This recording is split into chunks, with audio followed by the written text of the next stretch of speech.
د سیمې هیواد او د نړۍ تازه خبرونه هر غړي د کندوز رادیو څخه مه هېروئ.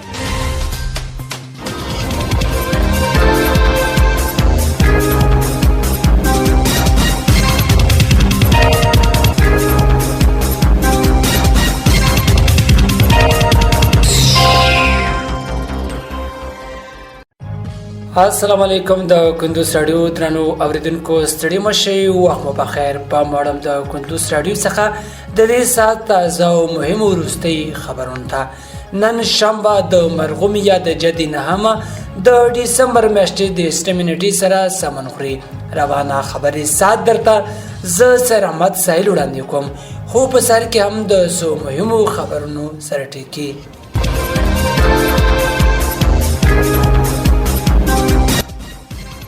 په بغلان کې په نشهي توکو 40 روغ د درملنې مرکز ته ولېږدول شول.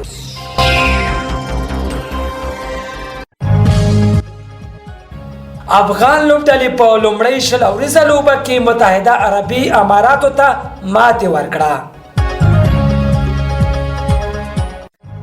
هر ورځ 114 میلیونه ډالر لګښت او اوکرين په 2023 کال کې 2 میلیارډ مرسته ترلاسه کړې.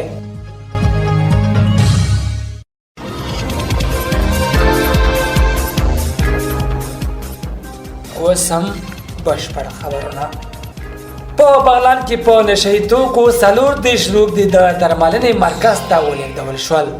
د بغلان د امنیه قومندانۍ مسؤلین وایي چې په دغه ولایت کې په نشهي توکو د روغ کسان د راټولولو په لړ کې دا ځل 40 نشهي توکي روغ دي د پلخمري ښار له بېلابېلو برخو راټول او د درملنې مرکز ته لېږدولې دي.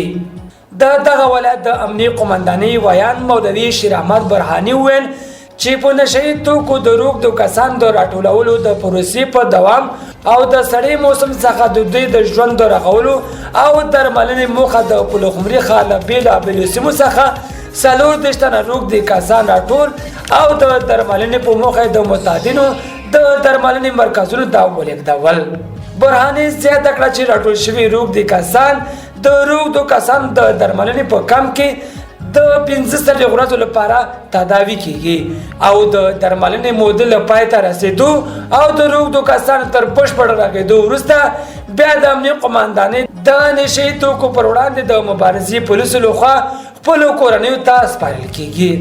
په همدې مهال نیاز محمد یو تن په نشهي توکو روغ دی چې تازه د درملنې له کم څخه فارغه شوی دی. وایي دا چاره د روغ کسان د ژوند ښه کېدو په موخه ډېر مهمه ده او اړتیا ده چې د نشهي توکو په وړاندې د مبارزې مدیریت دوام ورکړي.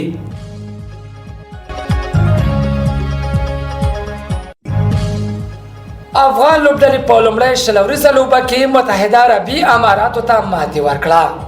د هېواد د کرکټ ملي لوبډلې د متحده عربي اماراتو لوبډلې د 3 شل اوریزې سیالیو د لوبلړۍ په لومړۍ لوبه کې ماتې ورکړه.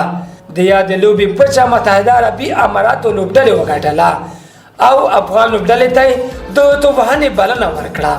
افغان لوبډلې ښه پیل وکړه او د لوبې په ټاکلو شل اورونو کې د رحمان الله ګربز په بهترینې سلیزې او د لوبډلمشر ابراهیم زادران د 50 منډو پر مټ د 3 لوبغاړو په زیات سره سیالي لوبډلې ته د 204 منډو هدف کېښود.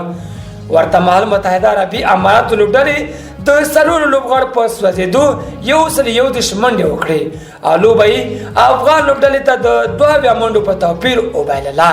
په افغان توپ اچونه کې فضل حق فاروقي 2، نوین الحق او قیس احمد یو وکټه واخیسته. ټاکل شوې د یاد لوبلړۍ دومره لوبه د ډسمبر په 21 او وروستۍ لوبه د جنوري په 2 نیټه ترسره کیږي.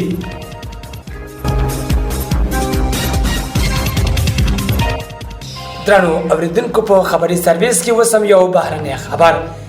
هر ورځ 114 میلیونه ډالر لګښت او اوکرين په 2023 کال کې 2 میلیارډ مرسته ترلاسه کړې. دا چې د روان 2023 زیږدیز کال د فبرवरी په 30 نیټه د ماسکو او کیف ترمنځ د روانې جګړه 2 کاله پوره کېږي. د اوکرين د مالی وزیر وایي چې 2023 زیږدیز کال کې له نړیوالې ټولنې څخه 2 میلیارډ ډالر مرستې ترلاسه او د روسیې په وړاندې جګړه کې لګولې دي.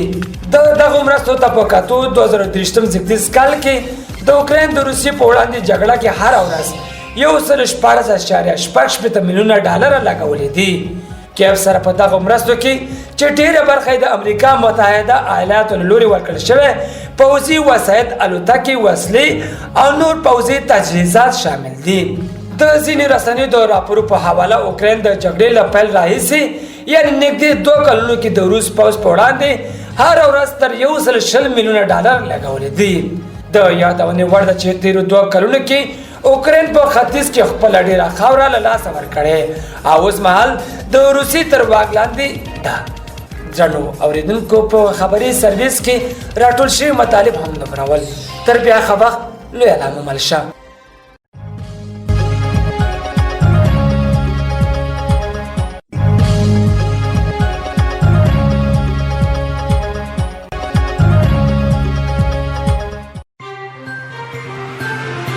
د سیمې، هیواد او د نړۍ تازه خبرونه هر غړی د کندوز رادیو څخه مه هېروئ.